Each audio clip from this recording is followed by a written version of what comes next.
सवारियां बनाई हैं वो बेचारे जानवरों की, बताइए उल्लू तक नहीं छोड़ा, एक ने तो गणेश ने तो चूहा भी नहीं छोड़ा।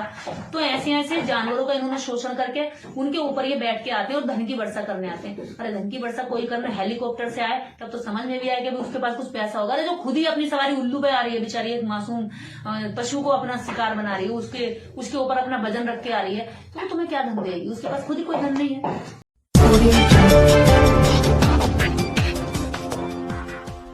निर्देश जी, धनतेरस आ गया है, आपने क्या क्या खरीदारी की है? झाड़ू वगैरह लाए? धन लक्ष्मी आएगी घर में? देखिए सामान खरीदने से धन कैसे आएगा? धन तो चला जाता ना। आप कोई सामान दुकान पर लेंगे, कोई भी सामान आप दुकान पर खरीदने गए तो आपने सामान लिया, उससे पहले दुकानदार क्या लेगा? आपसे पैसे लेगा, और पैसे जब ले लेगा तो धन कहाँ से आपके आएगा? धन तो आप दे आए ना। धनतेरस धन्ना सेठों के लिए आएगी, धनतेरस दुकानदारों के लिए आएगी, धनतेरस पूंजीपतियों के लिए आएगी, धनतेरस उन लोगों के लिए आएगी जिन्होंने अपने माल को पुराना दबा के रखा था और वो ऐसे टाइम पर कबाड़ा माल भी बेच देंगे अच्छे रेट में। धनतेरस उनके लिए आएगी जिनकी मिठाइयां सड़ रही थी, कीड़े लग रहे थे, और आज वो मिठाइयां सारी बिकती चली जाएंगी। जो सामान डिफेक्टिव सामान था वो भी आज अच्छे रेट पर बिकता चला जाएगा, क्योंकि हमें लगता है, लोगों के दिमाग में बैठा दिया है कि धनतेरस यानी धन की वर्षा होगी कुछ खरीदने से। अरे अगर कुछ खरीदने से धन की वर्षा होती तो सारा गरीब आदमी को मैं कुछ ना कुछ खरीदने के लिए पैसा दे देती, जाओ खरीद के लाओ और अपनी गरीबी मिटा ले। अगर ऐसा होता तो मैं कह रही हूँ, अगर धनतेरस पे अगर तुम्हारे घर में धन की वर्षा होती है, ऐसी सोच है, तो इस देश के समस्त गरीबों को कुछ ना कुछ सामान खरीदने के लिए पैसा मैं दे देती हूँ। और लेकिन तुम गारंटी लो कि उनके घर में धन की वर्षा होगी। अगर धन की वर्षा नहीं हुई तो फिर तुम सूली पर चढ़ाए जाओगे, क्योंकि फिर तुम्हें सजा भी मिलनी चाहिए। अपनी सजा भी बता देना। किसने कहा ये बात कि धन की वर्षा होगी? बस कुछ पाखंडियों ने अपनी रोजी रोटी चलाने के लिए, ढोंगियों ने अपना जुगाड़ करने के लिए तुम्हें बता दिया कि धन की वर्षा होगी, और तुम चले दौड़ने एकदम से धन की वर्षा करने के लिए। अगर धन की ही वर्षा हो रही होती तो इस देश में 22 करोड़ लोग भूखे नहीं सोते। ग्लोबल हंगर इंडेक्स का रिकॉर्ड है कि देश के अंदर बांग्लादेश और नेपाल से भी ज्यादा भूखे लोग हमारे भारत के अंदर सोते हैं, और इसी भारत के अंदर धनतेरस मनाई जाती है जिसमें कहा जाता है धन की वर्षा होनी है। अरे धन की वर्षा पाखंडियों के लिए होगी, धन की वर्षा पूंजीपतियों के लिए होगी, बाकी आम जनता का इसमें क्या फायदा? बाकी आम जनता का तो जो जेब में थोड़ा बहुत पैसा रखा होगा आज वो मार्केट में चला जाएगा। कल के अखबार में देखियो कि सोने की खरीदारी इतनी हुई कि सोने का जो मार्केट रहा वो कई सौ करोड़ का रहा। कैसे? वो किसके हैं सुनार? सुनार कौन है? आम जनता है क्या? गरीब आदमी है सुनार। अरे तुम्हारा क्या लेना देना इनसे?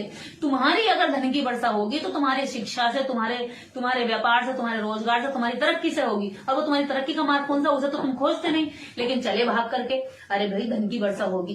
धन की वर्षा अगर होती तो इस देश के अंदर तुम्हें धन की वर्षा करके बताने वाला ब्राह्मण या पुजारी कभी भी तुमसे नहीं कहता कि तुम खरीद के लाओ। वो तुमसे कहता कि कुछ ना कुछ पैसा जोड़ के लाओ, बचा के लाओ। लेकिन तुम्हें जोड़ना कभी नहीं बताएगा, वो खर्च करना बताएगा। खर्च करना कहाँ बताएगा? क्या ऐसे बताएगा। अगर धन की देवी लक्ष्मी है तो इसी भारत के अंदर सबसे ज्यादा गरीब क्यों हैं?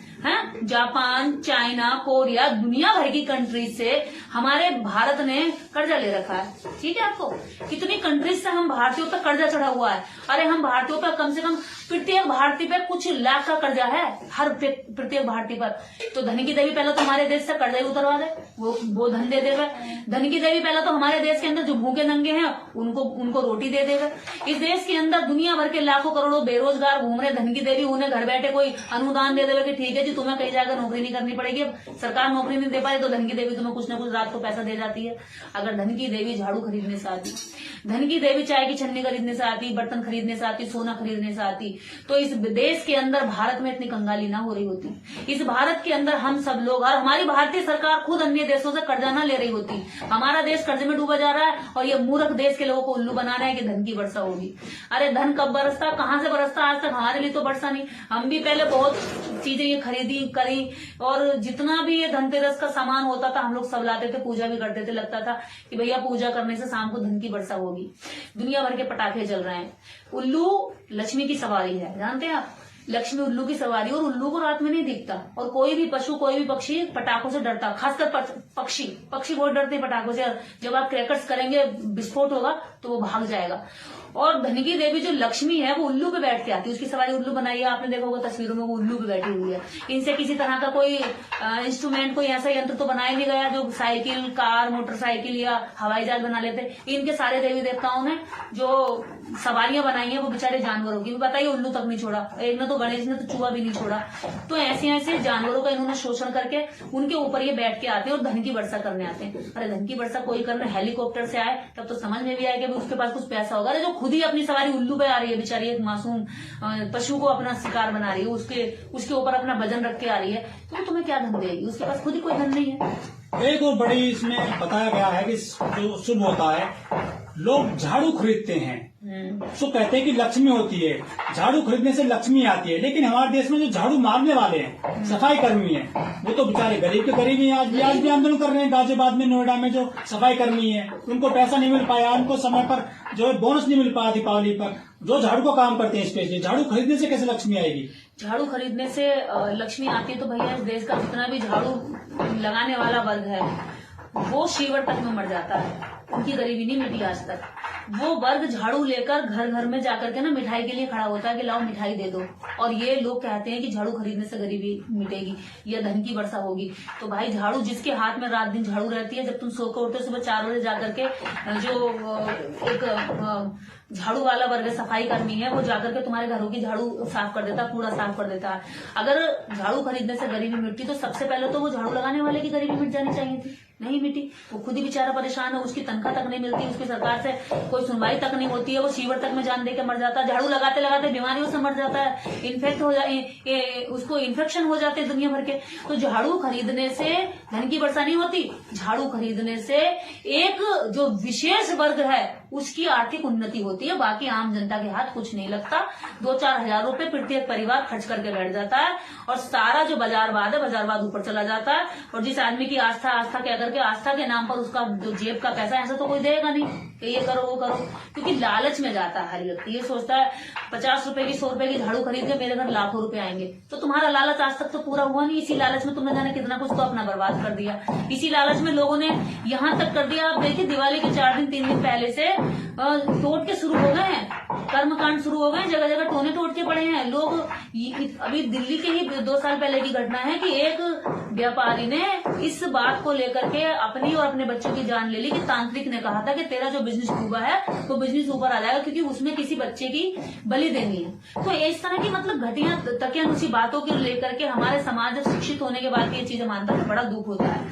अगर शिक्षित हो, दिमाग को थोड़ा सा खोलो, जागरूक बनो, कुछ अच्छे लोगों को पढ़ो, ओशो को पढ़ो, बुद्ध को पढ़ो, अम्बेडकर को पढ़ो, कुछ दिमाग में जो कचरा गोबर भरा हुआ है इसकी सफाई होगी, कुछ जागरूक बनोगे, इंसान बनोगे, आगे बढ़ोगे। बहुत सारे लोग जुआ भी खेलते हैं, कहते हैं कि इस पे जो है धन लक्ष्मी आती है, जुआ में जीतते हैं। तो दीपावली पर करोड़ों लोग जुआ खेलते हैं, तो तब तो फिर सारे ही जीत जाते हैं। भाई जुआ खेलने वाले 2 पक्ष हैं, आप और मैं, मान लीजिए आप और मैं 2 पक्ष हैं, हम दोनों ही जीत जाएंगे जुए में? हो सकता है ऐसा होगा कभी? क्या जुए में दोनों पक्ष जीतते हैं कभी? जुए में कितने पक्ष जीतेंगे? जुए में 2 पक्ष खेल रहे हैं मान लो, तो कितने जीतेंगे? 100 लोग जीत रहे हैं, दांव लगेगा तो दांव किसी एक का ही तो आएगा, तो बाकी 90 लोग तो हार गए ना। और वो तो हमेशा से चलता है यार, वो तो हमेशा से। आप होली पे, दिवाली पे या बिना होली बिना दिवाली रात दिन कसिनो चलते हैं, रात दिन जुआ चलते हैं, रात दिन जुए के अड्डे गांव गली मोहल्ले चौराहों पे पड़े हुए हैं। अगर 100 लोग खेल रहे हैं तो 100 में से एक ही तो जीतेगा, 90 तो हारेंगे ही। तो जुए में ये कैसी दकियानूसी बेहुदा बात है कि भाई जुआ में खेलने जाएंगे तो जो है दांव अच्छा लगेगा? अरे जुआ खेलने के लिए तो पांडव भी गए थे, द्रौपदी को दांव पे लगाया, क्या मिला उनको? जुए से किसी को कुछ मिला है? जुआ समाज के बीच में वैमनस्यता फैलाता है, जुआ समाज के बीच में अयाची, गंदगी और बदतमीजी और बदचलन फैलाता है। और त्योहारों के नाम पे जब हम जुआ खेलने की तारीफ करते हो, त्योहारों के नाम पे जब हम शराब पीने के लिए आदी होते हो, तो कैसा समाज बना रहे हैं हम घटिया समाज बना रहे हैं। फिर हम सरकारों से कहते हैं कि सरकारें रेप को रोके, फिर सरकारों से कहते हैं कि समाज में फैली हुई बेवनस्ता को रोके। अरे लालच में तो हम खुद ही जा रहे हैं जुआ खेलने के लिए, लालच में हम खुद ही जा रहे हैं दारू पीने के लिए, लालच में खुद ही जा रहे हैं झाड़ू खरीदने के लिए। लाख रुपए आएंगे 50 रुपए की झाड़ू खरीद के। दिमाग की पहले तो बत्ती खोलो, दिमाग की बत्ती जलाओ। दिमाग में जो भरा हुआ अंधविश्वास है, पाखंड है, लालच है, इस लालच में लोगों ने अपने बच्चों तक को नहीं छोड़ा, उनको तक जो है बाबा पाखंडियों के कहने पे आकर के जो है कुर्बान कर दिया। तो तुम्हें क्या मिलेगा? आज तक किसी को कुछ ना मिला, ना तुम्हें मिलने वाला। जो इसमें जाएगा अपना टाइम खराब करेगा। जिसके पास बहुत फालतू टाइम है, फालतू पैसा है, वो अपना खराब कर रहा है, वो अपना जीवन खराब कर रहा है। जो इन चीजों से निकल गया वो अपने पैसों को बचा रहा, अपने बच्चों को पढ़ा रहा, अपने जीवन को आगे बढ़ा रहा। और बाकी जिसको जितना इसमें लगना हो, जिसको लगता हो कि इसके साथ उसकी तरक्की हो रही है, तो वो करता रहे, हमें उसको क्या लेना देना जीवन का। दीपावली के अगले दिन जो गोवर्धन पूजा होती है, इसमें जो है उसमें भी धन मिलता है। हाँ, गोबर देखिए, जो पुजारी वर्ग है ना, जो पुजारी वर्ग है वो इस देश के अंदर, बाबा साहब डॉक्टर अम्बेडकर भी अपने उसमें लिखते हैं, वॉल्यूम 13 में लिखते हैं बाबा साहब कि ब्राह्मण गोबर से भी कमा सकता है, ब्राह्मण बिल्ली से कमा सकता है, ब्राह्मण कुत्ते से कमा सकता है, ब्राह्मण एक तस्वीर से कमा सकता है, ब्राह्मण कौवा से कमा सकता है, ब्राह्मण कौवे से गाली दिलवा सकता है, समुद्र से गाली दिलवा सकता है, कालू चंडी ने गाली दी, समुद्र ने गाली दी। तो क्या है कि वो इस जो समाज की अज्ञानता है, समाज की अज्ञानता के आधार पर वो भैंस के, गाय के गोबर को भी हमसे पुजवा सकता है, यानी कि मल मूत्र को भी वो हमसे पुजवा सकता है। पुजवा ही नहीं सकता, वो हमें पिलवा भी सकता है। देखो, गोमूत्र पिलवा दिया, तो वो अपने दिमाग से इस कदर खेलता है कि इस भीड़ को पता ही नहीं चलता, क्योंकि भीड़ के अंदर एक चीज फैला रखी है कि आप जो कर रहे हैं इसका कुछ ना कुछ फायदा जरूर मिलेगा, और भीड़ फायदे की आदी होती है, और भीड़ उस फायदे के लिए वो नुकसान करने चली जाती है, गोबर को पूजने चली जाती है। जब हम गोबर की पूजा कर रहे हैं तो इससे हमें पता चलना चाहिए कि हम कितने बड़े मूर्ख हैं। दुनिया के किसी भी देश में, किसी भी संस्कृति में भू की पूजा नहीं होती जो भारत के अंदर होती है।